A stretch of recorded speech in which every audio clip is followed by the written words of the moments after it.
Clara Higgins en die web van wol. Clara Higgins was 'n vrou wat passievol was oor twee dinge: 'n kroniese gebrek aan 'n rybewys en 'n kompeterende drang van 'n koningsgrootte kombers voor die winter klaar te brei. Clara het 'n daaglikse pendeltog met die nommer 42 snelbus met drif aangedier. Die betrokke voertuig was 'n Ouma Era helderrooi dubbeldekker met 'n kenmerkende, onrusbarende, geronde agterkant. Dit het minder soos 'n openbare vervoermiddel gelyk en meer soos 'n reusagtige lewensbeheersbesie met 'n engine aangedrewe kapasiteit wat effens van voor plat gedruk is. Omdat Clara by die heel eerste stop in die voorstede opgeklim het, kon sy enige sitplek kies wat sy wou hê. Sy het altyd die sitplekke naby die uitgang geïgnoreer en teen die trappe opgeklim na die heel agterkant van die boonste dek. Daar het sy die lang, halfmaanvormige bankie by die geronde stert van die bus opgeëis. Dit was haar private breistudio, haar koninkryk van wol en breinaalde.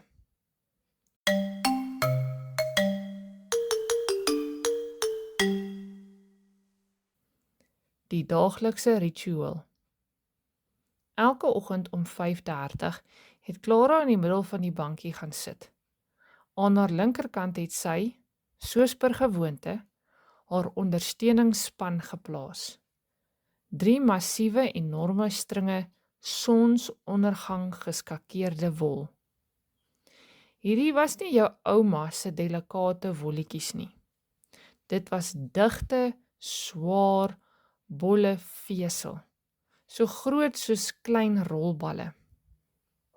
"Môre, Clara," sou die bestuurder, 'n man genaamd Barney, wat die versneller van die bus soos 'n persoonlike vyand behandel het, deur die interkom gepraat. "Reg vir die spinsiklus?" Clara sou 'n duim in die lug steek, haar ken in haar serp intrek en haar bamboesnaalde soos 'n rugbyspan wat skram teen mekaar laat klik. "Laat waai, Barney." Vir die eerste 10 minute was die reis rustig. Die bus het deur die reguitstrate van die voorstede gedreun. Clara se naalde het gevlieg. Regs, glip, draad oor. Sy was 'n warrelwind van doeltreffendheid. Die wol het gehoorsaam op die gladde vinyl-bleeksel langs haar gesit. Maar dan sou die bus die Markhams Ellenboog bereik. Die groot gly. Die Markhams Ellenboog was 'n skerp 90 grade draai wat die woonbuurt met die hoofweg oprip verbind het. Barney, miskien gefrustreerd deur 'n lewe teen 50 km/h, het daarvan gehou om hierdie draai met 'n bravade van 'n Formule 1 renjaer te neem. Soos die rooi bus na links draai, het fisika oorgeneem. Omdat die agterbanke aan 'n lopende gladde boog van vintage vinyl was daar geen wrywing nie. Clara sou skielik die verskuiwing van die G-krag voel. Eers sou haar oë rek en dan sou haar liggaam begin migreer. Met 'n patetiese skrik skrik skrik van haar fluweelbroek teen die sitplek sou Clara gly. Sy het nie omgekantel nie, sy het gesweef. Sy sou 'n volle 2 meter van die linkerkant van die bus na die regterkant ry. Haar breiwerk hoog in die lug hou teen 'n heilige reliek. Terselfdertyd sou die sonsondergang gloed wol sy eie aanval loods. Die 3 stringe sou momentum kry en oor die bankie tuimel soos weggolrotse. Toef, toef, toef. Hulle sou Clara in die ribbes tref, net soos sy teen die heel regterkantste venster vasplak. Elke keer, sou Clara sug, terwyl sy die wol met haar elmboog vasdruk en probeer om haar spanning te behou. Elke liewe keer.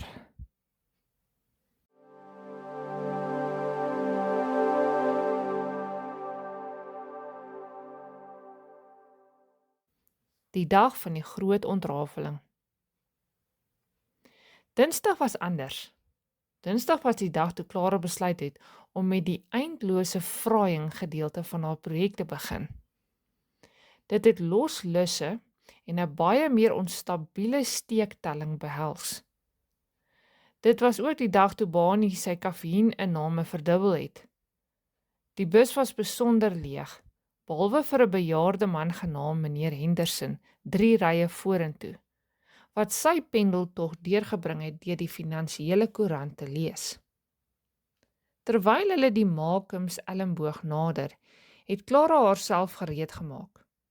Sy het haar voete teen die voorste sitplek in die bus vasgedruk. Sy het haar oë vernou. Sy was gereed. Barney het die stuurwiel geruk. Die rooi bus het gekreun. Die geronde agterkant het om die draai geswaai met die middelpunt vleiende krag van 'n slingervel. Clara het vir 2 sekondes vasgeskop. Maar toe het 'n onverwagse oomblik gebeur. Of dalk net die blote astrantheid van Barney se spoed. Die bus in 'n wyeer boog as gewoonlik gestuur. Clara se stewels het hul greep verloor. Sy het oor die sitplek geskiet, soos 'n aartappelskyfie wat uit 'n pak spring wanneer iemand dit oopmaak met 'n rukaksie. "Barney!" het sy geskree, haar naalde wat woes geklik het, terwyl sy probeer het om die ry midgly klaar te maak. Maar die wol het ander planne gehad. Die voorste string het nie net na die ander kant van die sitplek gegly nie. Dit het die geboë hoek van die agteruit getref, met 'n verrassende atletieksprong. Dit het van die bankie af tot op die vloer getuimel. Nou in 'n normale wêreld sou die bol net daar gelê het. Maar die nommer 42 snelbus was 'n teater van 'n mallige gebeurtenis. Soos die bol die vloer tref, het dit begin rol na die voorkant van die bus, voortgedryf deur die afwaartse helling van die hoofweg oprit. "My wol!" het Clara gesnak na haar asem. Sy het met afgryse toegekyk hoe die sonsondergang gloed teen 'n vreesaanjaende spoed afwikkel. Omdat haar naalde nog stewig in haar hande agter in die bus vasgehou is, het die draad soos 'n ankerlyn gewerk. Wirrrr. Die bol het onder meneer Henderson se sitplek deurgerol. Dit het 'n weggegooide lekkergoedpapiertjie opgetel. Dit het sy reis voortgesit en 'n neon-oranje lyn in die middel van die gangetjie geweef. "Stop dit! Stop daardie bol!" het Clara geskree.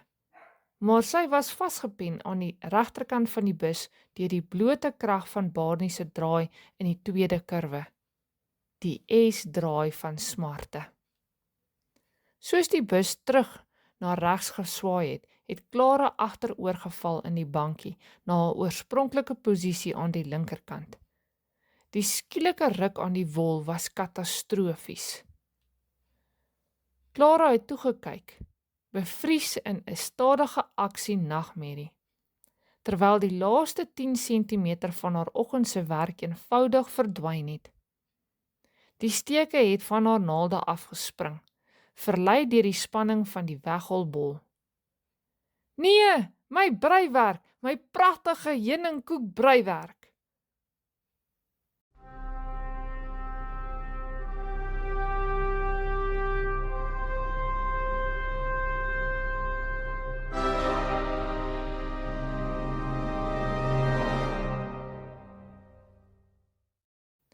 Die menslike garingweb. Meneer Henderson het net betyds van sy koerant af opgekyk om 'n flits van oranje dons by sy enkels te sien verbyskiet.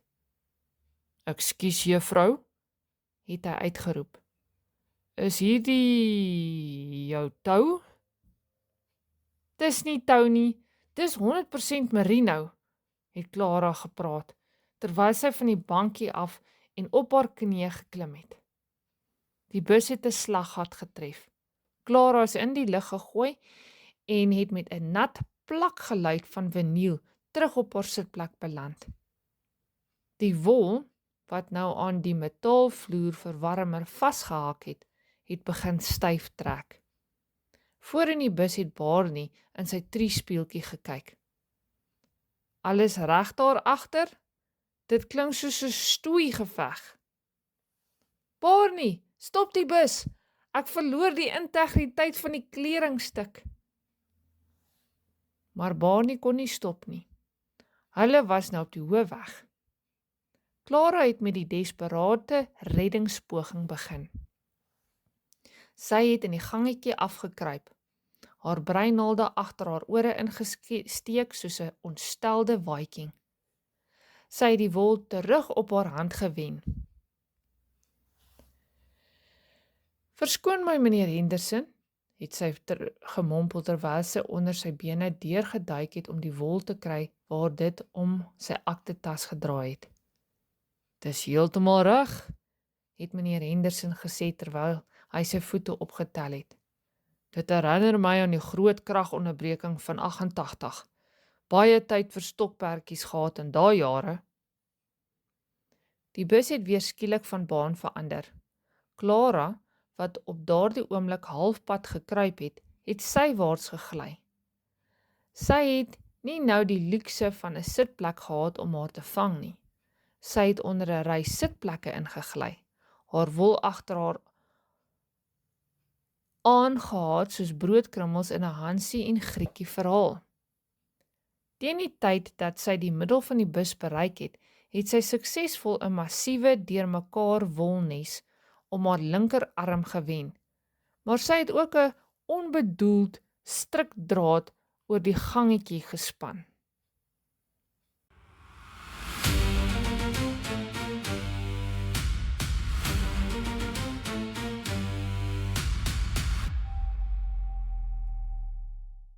Die groot finale. Soos die bus die middestad nader, het dit stadiger gery.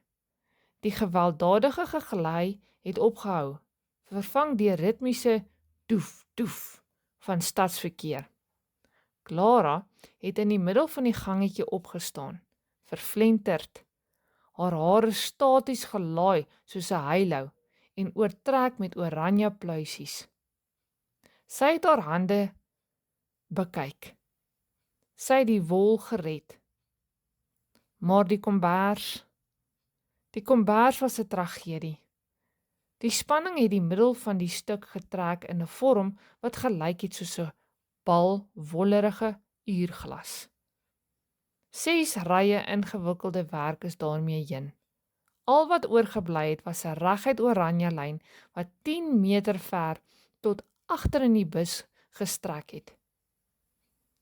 Barney het by die laaste stop ingetrek en die deure met 'n vrolike gemoed oopgemaak. "Einde van die lyn, pas op vir julle voete." Clara het gesug en teruggekyk na die leë, geronde agterkant van die bus. Die sonsondergang gloedspoor was aan 3 verskillende sitplekke vasgehak, oor meneer Henderson se skouer gedrapeer en in die muntgleuf van die kaartjiemasjien verstrengel. "Het jy hulp nodig, Clara?" het Barney gevra terwyl hy terugkyk. Hy het sy oë geknip en weer geknip. "Is dit... bou jy 'n spinnekopweb?" "Dis 'n kunswerk met 'n boodskap, Barney," het Clara met 'n vermoeide waardigheid gesê. Sy het die volgende 10 minute heen en weer deur die bus geloop en haar lewenswerk teruggewen, terwyl passasiers vir die terugrit opgeklim het en oor haar wol met reuse tree oor en onderdeur geklim het, asof hulle aan 'n baie vreemde hindernisbaan item deelgeneem het. Toe sy uiteindelik haar geronde agterbank bereik, het sy gaan sit en haar reuse, effens stowwerige bol wol vasgehou. "Môre," het sy vir die leë lug gefluister, "koop ek Velcro."